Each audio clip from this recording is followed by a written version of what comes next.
మనిషి కోతురుండి వచ్చాడన్నాడు. కోతురుడు కాదురా నాన్న,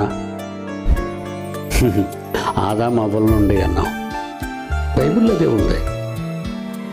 మొన్న 2016 ఎండింగ్ కల్లా అతిపెద్ద సైంటిస్టులు DNA మీద ప్రయోగాలు చేస్తే కోతి కాదు, ఒక అమ్మ ఉండాలి. ఆ అమ్మ DNA ఇప్పుడు ప్రపంచ ప్రజల్లో ఉన్న DNA. మనందరము ఒకే తల్లికి పుట్టిన బిడ్డలం ఎలాగో నేను నిరూపిస్తాను. సైన్స్ చెప్పింది అది. ముందు బంకీ అన్నారు, ఇప్పుడు కాదు మమ్మీ అంటున్నారు. డార్విన్ తప్పు చెప్పాడు, బైబిల్ తప్పు చెప్పదు.